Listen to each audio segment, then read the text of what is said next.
Yes, as we speak, Governor Janet Mills is officially announcing she will be running for a Senate seat, presumably against Senator Susan Collins. So in the studio this morning is a host of our Political Brew segment, Phil Hirschkorn, who knows everything politics. Phil, all right, what do we make of this? It's been highly anticipated.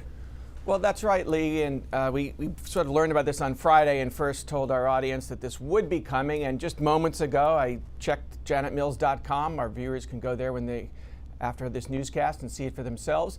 It's the announcement by Janet Mills looking to unseat Senator Collins in 2026, the seat that Collins has held for 5 terms. She won it in 1997.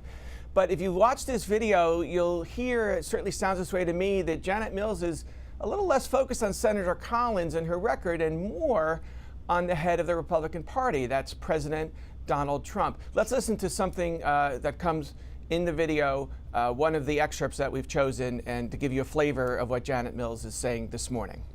We stood up to Trump and stopped him from cutting the school lunch program for Maine kids.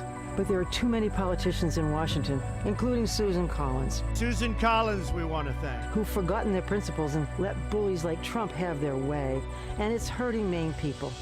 I've never backed down from a bully, and I never will.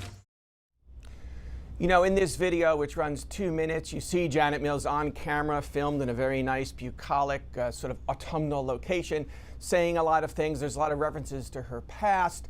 That bully line is the advice that her father gave her. She invokes that a few times, the bully implied to be Mr. Trump.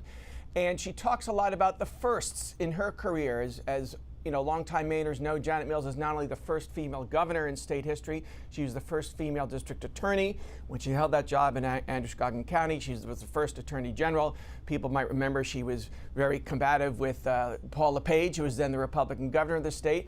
And people probably remember that just a few years ago in 2022, she defeated LePage handily by 13% to win that second term, winning 50% of the vote, which is the first time a governor's done that in decades in Maine, because often there's 3 candidates or more in the race.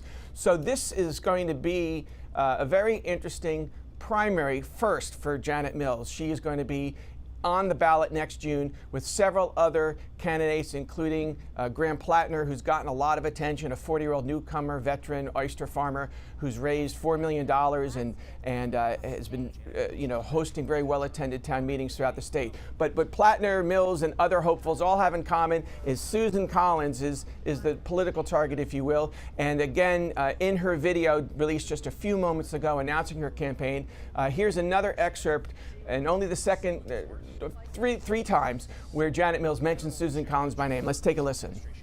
Honestly, if this president and this Congress were doing things that were even remotely acceptable, I wouldn't be running for the U.S. Senate.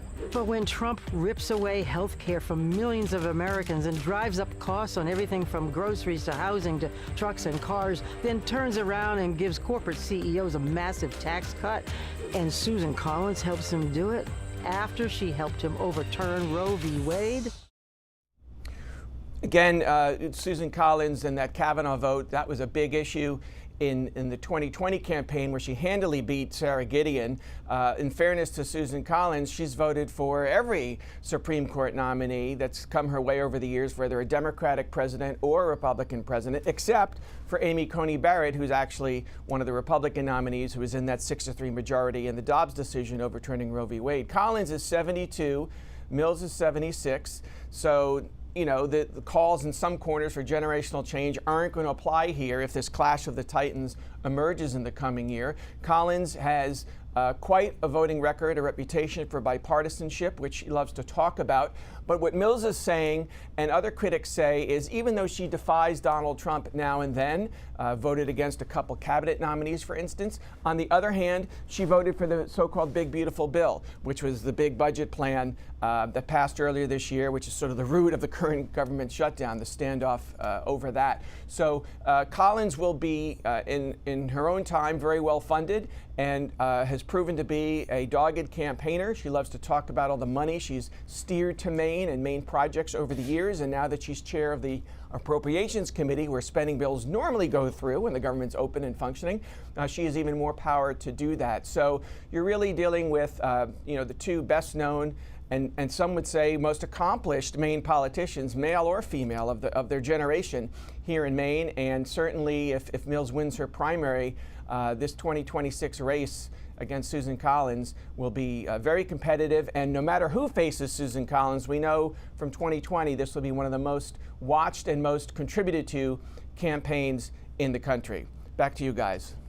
Yes, as Senator Collins' reaction to this, it's about to get interesting. Thanks, Phil, very much.